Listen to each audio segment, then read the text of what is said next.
Bem-vindo, engenheiro mecânico, a mais uma aula semanal de carreira e dinheiro com engenharia mecânica. Então, hoje vou bater um papo aqui sobre um assunto que comigo mexeu durante muito tempo, quando eu era engenheiro mecânico CLT, né, trabalhando em indústrias, que, vamos ver se já mexeu contigo também, né? Que experiência não é sinônimo de boa remuneração. Experiência, qualificação, capacitação, diplomas, certificados. Foi só ao meu redor que aconteceu isso, de ver que essas coisas todas não eram sinônimo de boa remuneração? Não estou dizendo que não tem valor. Elas até podem contribuir para que o engenheiro alcance alguns cargos, algumas posições que deem uma remuneração maior. Mas não são elas que determinam. Você já percebeu isso?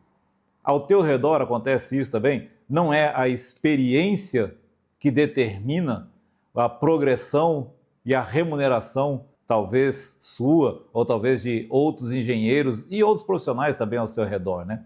Meu nome é sou André Rocha, sou engenheiro mecânico, formado já faz um tempinho, desde dezembro de 1993. Trabalhei 11 anos em indústrias, foram grandes indústrias multinacionais, né, 3 fábricas. Houve período em que eu trabalhei com prestação de serviços, por exemplo, numa empresa de manutenção de helicópteros lá no Campo de Marte, em São Paulo. Já fui engenheiro concursado de um governo do estado aqui do Tocantins por 4 anos, e desde 2013 que eu estou empreendendo com engenharia mecânica. E na prática eu aprendi algumas coisas que antes eu observava, via acontecer, mas eu não tinha aprendido de fato.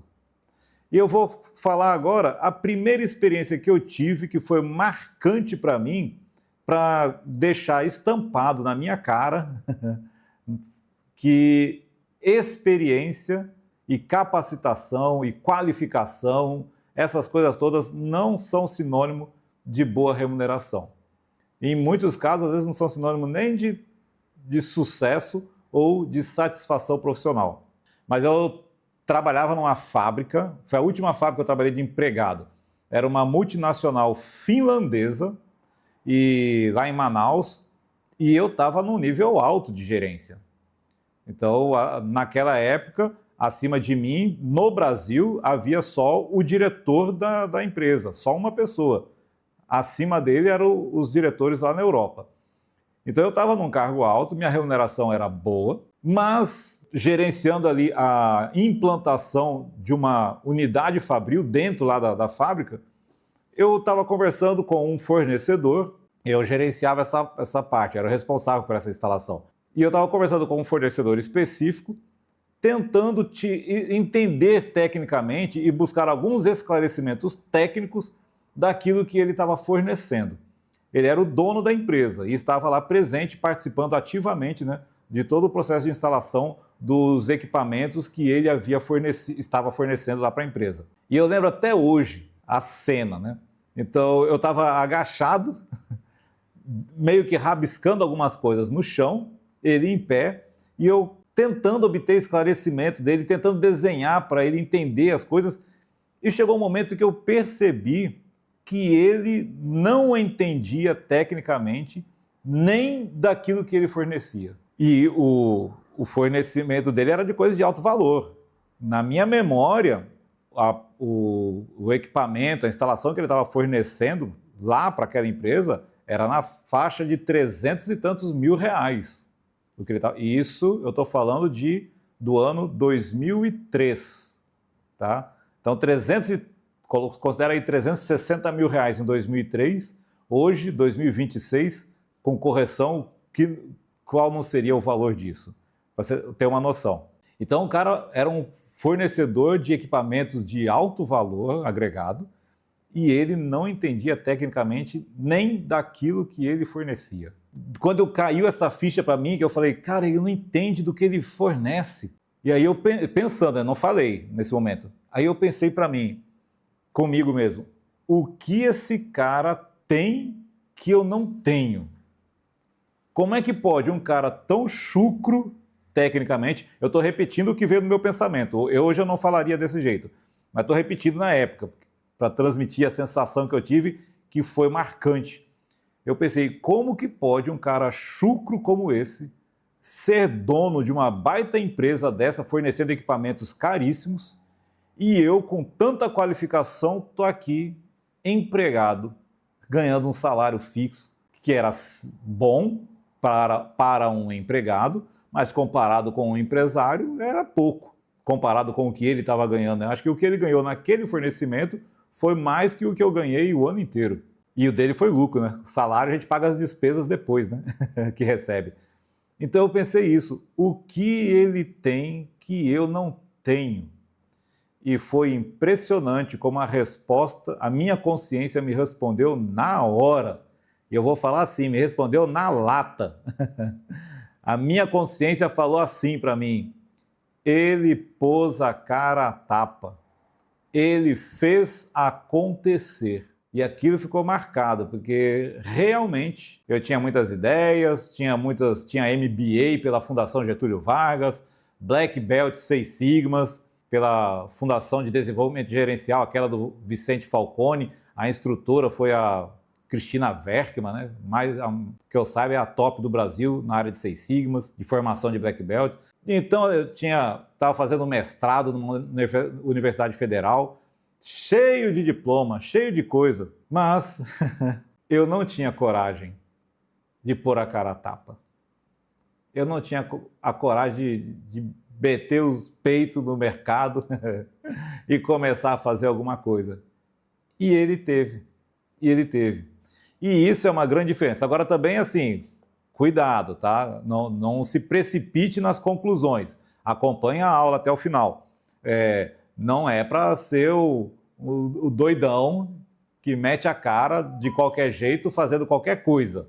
Não é assim também. Ele não entendia do que ele fornecia, mas ele se associou com uma empresa de uma multinacional de renome que fornecia, que fabricava equipamentos de alta qualidade, reconhecidos em diversos países do mundo, e ele revendia esses equipamentos e fazia a instalação dos equipamentos. Então, o que ele fornecia era de boa qualidade.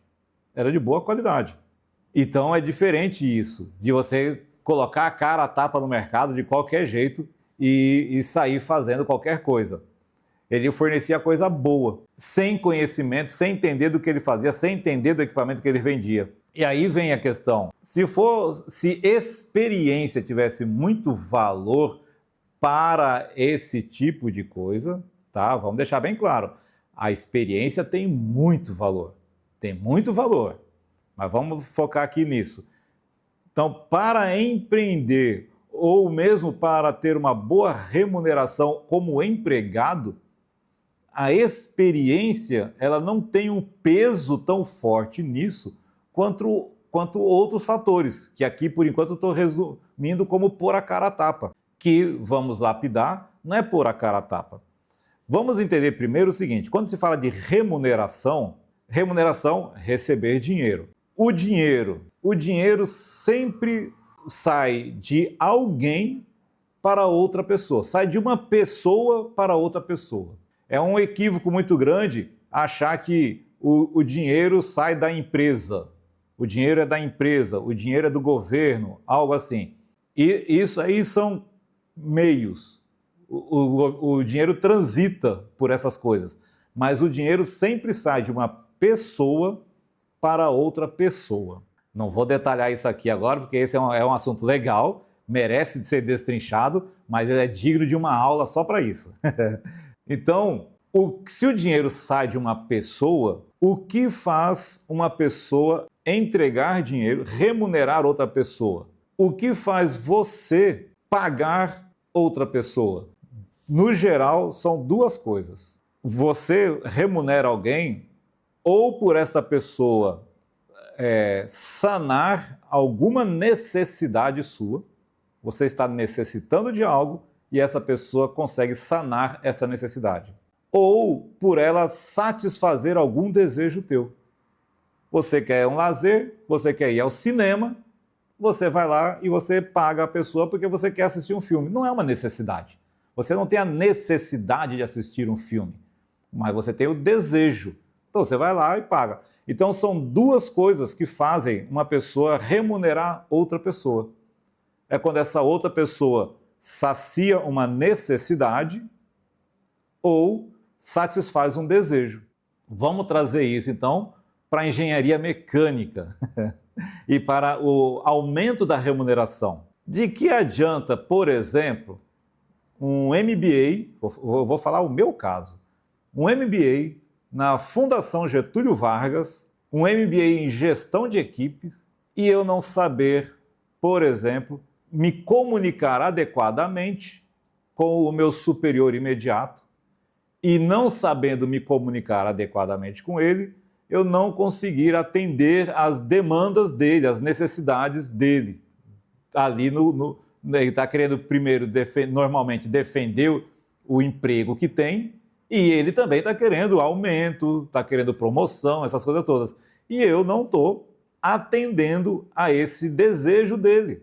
Ele não vai aumentar minha remuneração, ele não vai me dar valor.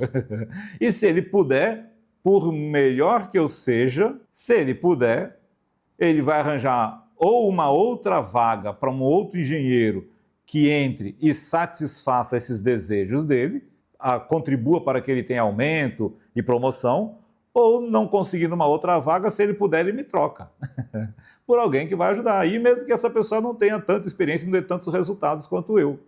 Eu estou falando isso porque isso já aconteceu comigo. Antes de eu aprender, antes de eu aprender de verdade, né? Que a diferença que tinha entre eu e aquele empresário, eu vou falar assim, entre aspas, chucro. Então, a remuneração, ela está diretamente relacionada com o quanto você, com o tamanho do problema que você consegue resolver para a pessoa, ou com o tamanho do desejo que você consegue satisfazer para aquela pessoa. A gente até paga, vamos dizer assim, quem pode, né? Paga, sei lá, diárias aí de R$500, 400 e tantos reais, para passar alguns dias num belo resort com all inclusive, né? Tudo dentro, café da manhã, almoço, janta, lanche da tarde, tudo incluso, piscina, sauna. Paga para ir lá e ficar às vezes 2, 3, um final de semana, 5 dias lá. Mas você não vai pagar R$500 para assistir um filme no cinema, porque o resort ele atende a muitos mais desejos e a desejos de valores mais, vou falar assim, né, mais elevados para aquele que deseja que o filme. Então a gente acaba remunerando de forma diferente conforme o desejo que é atendido. Da mesma forma, a necessidade.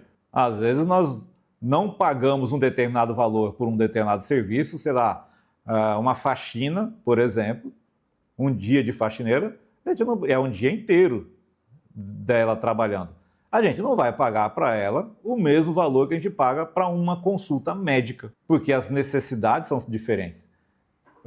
É muito mais tranquilo, entre aspas, conviver e dar um jeito sem a faxineira.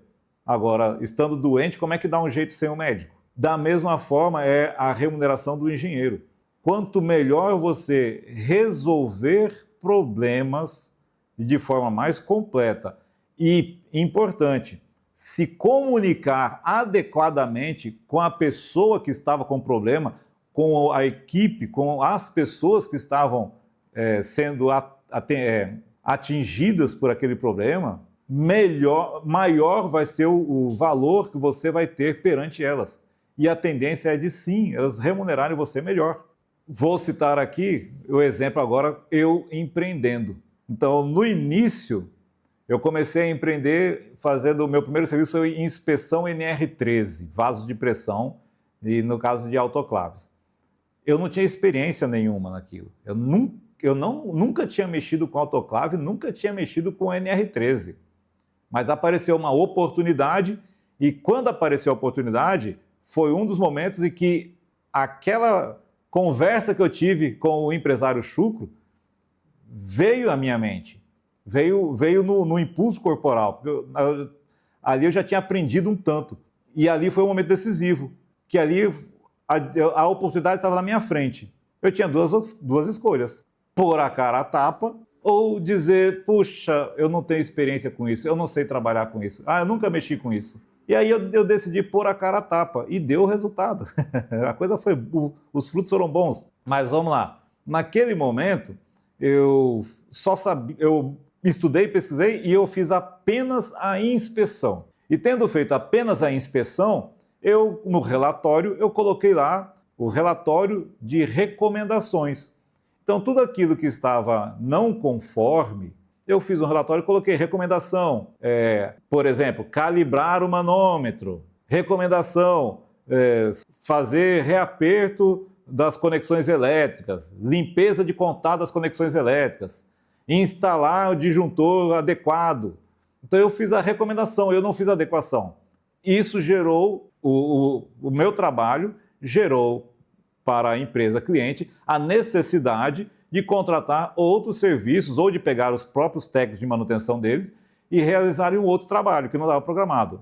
Ok, teve o valor, fui remunerado, eu fiquei satisfeito, a empresa gostou muito do laudo, da qualidade, isso foi bom, que no ano seguinte eles me contrataram de novo.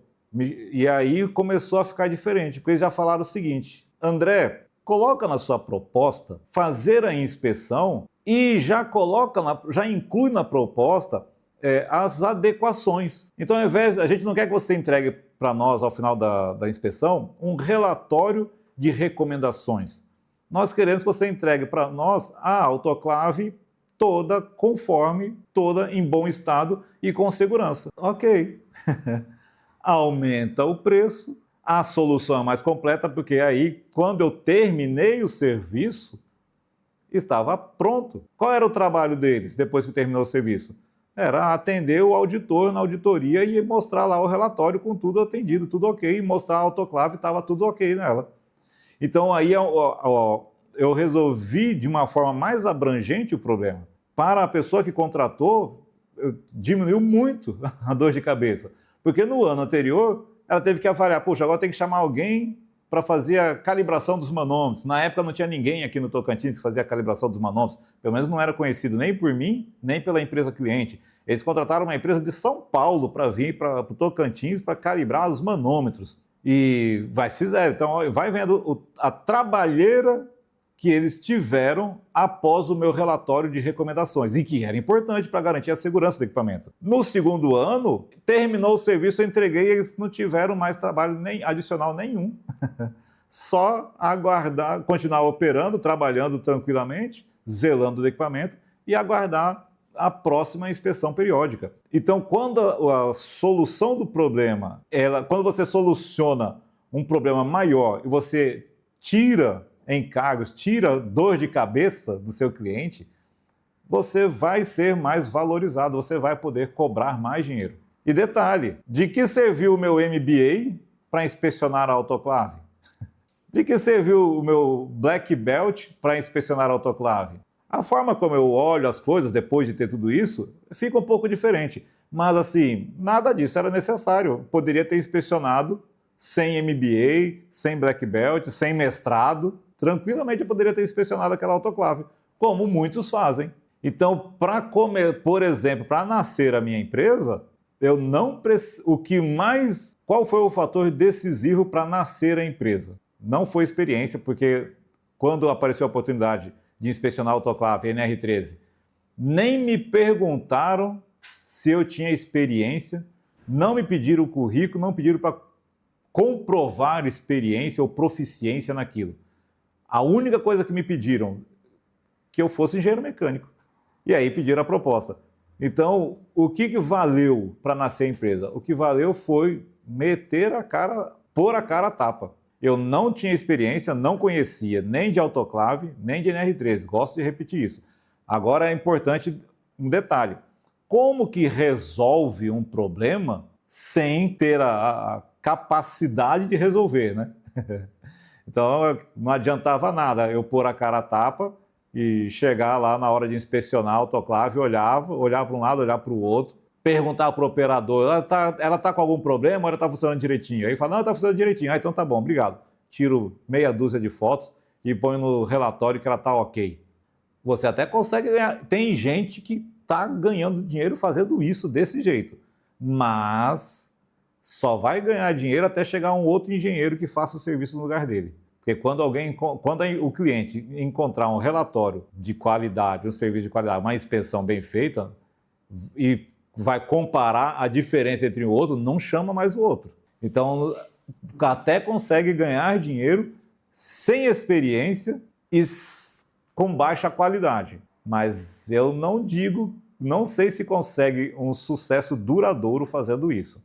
Então, eu não tinha experiência, não conhecia a autoclave, não conhecia a NR13, mas assim que a pessoa pediu o orçamento, terminou a ligação, eu corri para a internet para estudar isso tudo e consegui aprender o suficiente, pegar informação suficiente para ir lá e fazer um trabalho satisfatório. Conseguiu perceber a diferença? Ou a essência? Conseguiu perceber em você a essência? O que propicia remuneração maior? Resolver maiores problemas. Resolver completamente, sem gerar problemas adicionais. Eu já citei numa aula, né? Por exemplo, no caso de inspecionar linhas de vida. Se a pessoa sobe no telhado para inspecionar linha de vida, faz uma excelente inspeção, mas estraga o telhado, quebra lá, faz um buraco no telhado, deixa o telhado com buraco, fez um trabalho bem feito, tal, mas resolveu um problema de um lado e criou outro problema. Então, você solucionar problemas sem criar problemas adicionais. Lembrando que toda solução, ela traz em si, consigo, né? Vou dizer assim, um problema novo, que é manter a solução, né? A solução precisa ser mantida para que não volte o problema original. No caso de uma outra informação importante, que agora você já sabe que não é simplesmente meter a cara a tapa, é resolver problema. Mas sim, precisa da atitude, conseguir entrar no mercado como empreendedor ou conseguir uma promoção ou um emprego melhor, algo assim. Outra coisa importante, muito importante, que foi um fator decisivo para eu ser recontratado após o meu primeiro serviço, é a clareza da comunicação que você tem com o cliente, se você for empreendedor, ou dentro da empresa. Eu citei o meu mau exemplo, né, quando eu era empregado. Dentro da empresa, a clareza de comunicação que você tem, e é comunicação, é diálogo, é falar, ouvir, dialogar adequadamente, né? Não é falar algo que para você é assertivo. Então, a comunicação, há uma boa comunicação dentro da empresa com, primeiramente, o teu superior imediato e também com outras pessoas, né, com quem você se relaciona profissionalmente dentro da empresa. Isso é decisivo. No meu caso, no meu primeiro serviço, a qualidade do relatório apresentado foi muito superior ao que o engenheiro que fazia as inspeções anteriormente, ao relatório que ele apresentava. Então, no relatório que eu apresentei, tinha zelo pela estética. À medida do possível, eu fiz um relatório bonito. Comparado com o anterior, ficou lindo. Mas assim, eu estou falando isso porque a estética é importante daquilo que a gente faz.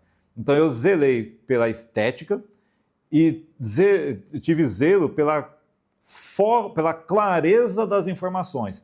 Então eu organizei as informações de tal forma que fosse facilmente encontradas pelo cliente e principalmente para resolver problemas do cliente, que ela fosse facilmente encontrada por auditores.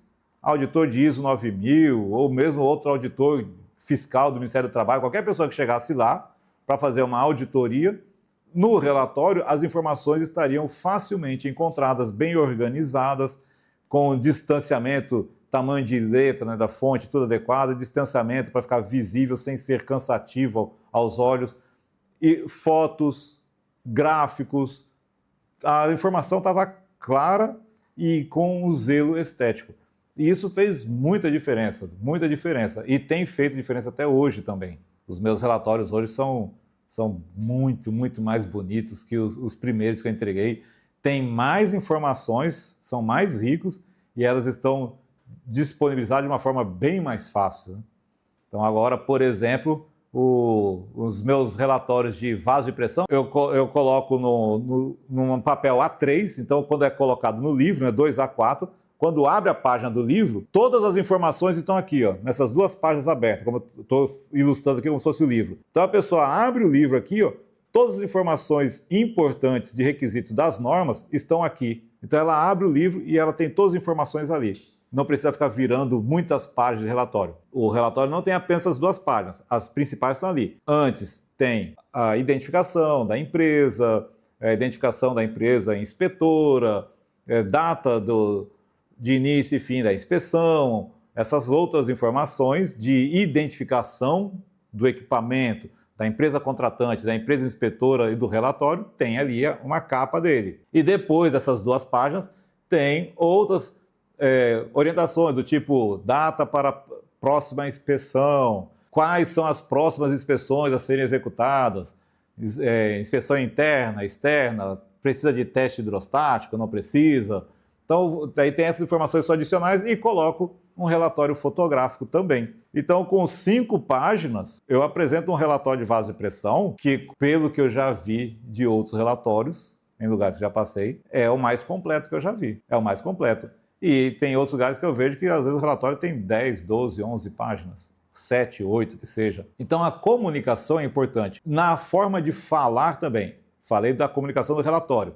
Então a clareza das informações fez muita diferença e gerou muito interesse em recontratação. Mas na hora de falar, as pessoas que me contrataram, nenhuma delas e nenhuma das empresas é engenheiro mecânico. Então não adianta eu conversar com termos técnicos de engenharia mecânica. Eu preciso ser uma espécie de professor para esclarecer as coisas para ele. E eu converso numa linguagem que eles entendem. Quando eu vou falar com o técnico de segurança do trabalho, um engenheiro de segurança do trabalho, qual é a linguagem que eles entendem? Olha, esse detalhe aqui, se não for corrigido de tal forma, gera um risco de acidente que pode gerar, sei lá, um afastamento de 4, 5 dias ou gera um risco de acidente fatal, algo assim. Falou nessa linguagem, eles começam a entender. E aí, se eles tiverem dúvidas, quiserem entender mais, eu vou explicando, verificando se entenderam. Se não entenderam, muda a linguagem, muda a forma de explicar, até esclarecer. Então isso é muito legal, porque quando tem a comunicação, gera confiança pessoal. Um relatório bem elaborado é bom, é valioso. Muitas pessoas não acompanham nem o serviço sendo executado, vão ver apenas o relatório. Então o relatório bem elaborado tem muito valor. Mas é diferente de simplesmente entregar o relatório, por melhor que ele seja, é diferente de você ter um diálogo que esclareça para a pessoa. E cada serviço que você presta é como uma aula. A pessoa, ao conversar contigo, ela aprende algo, ela sobe de nível profissional e sobe de nível de conhecimentos, né? Então isso gera muito valor, gera confiança. Quando você se comunica adequadamente, isso demonstra que você está realmente interessado em resolver o problema da pessoa, em atendê-la com bastante qualidade. Isso gera confiança e a confiança gera preferência. Então, você tendo confiança com o seu cliente, tendo confiança com o seu superior imediato, isso gera preferência. A tendência é de, nas boas oportunidades, lembrar de você. No caso de prestação de serviço para clientes, na próxima necessidade ou numa próxima demanda, vão pensar em você. Falei um tanto já, né?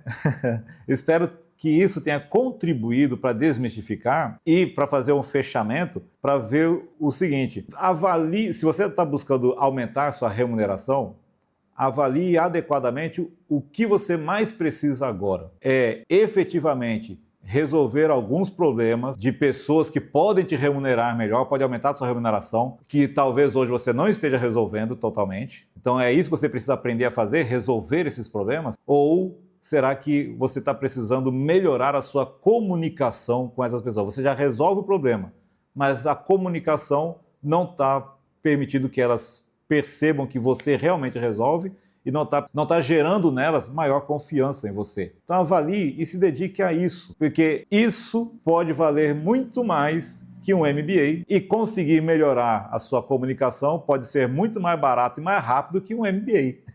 Eu gostaria de saber como é que está a sua situação hoje. Você está satisfeito com a sua remuneração? Não está satisfeito? Você já se qualificou muito? Você tem muita experiência? Tem pouca experiência? E como é que tá? Como é que você se vê quando pensa em, vou falar desta forma, né? Pôr a cara a tapa, e como é que está a sua comunicação também com os teus clientes. Considere que o teu gerente, o teu superior imediato é um cliente teu. Já vá fazendo de conta que você se você está empregado, já vá fazendo de conta que você é o dono da sua empresa, né? E a sua empresa é você. Então já começa a considerar todos ao seu redor como clientes e tratá-los como clientes. Sim, para fazer isso você vai ter que engolir muito sapo. E muitas das situações, eu falo isso quando eu estava empregado, né? Dependendo da situação, era aquela história, a pessoa chegava falando mais alto e eu já rebatia mais alto ainda, né? Agora é diferente, o cliente chegar bravo e fala, não, calma aí, deixa eu entender o que você está falando. Então eu vou acalmando ele para conversar melhor. Para conseguir mais conteúdos e mais orientações e dicas para você aumentar sua remuneração como engenheiro mecânico, em especial se você deseja empreender. Então, para conseguir mais informações para você conseguir empreender e conquistar R$250 mil por ano com engenharia mecânica, mesmo sem experiência ou saber vender, se inscreva no meu canal no YouTube e se inscreva no link aqui que está na descrição do vídeo para você entrar no grupo da aula semanal e receber o link da próxima aula. E aí, no caso, você vai poder até interagir, porque as aulas têm sido feitas via Zoom, então a gente vai poder interagir, você vai poder fazer perguntas diretamente para mim em alguns momentos específicos da aula que eu abro para tirar dúvidas. Inscreva-se!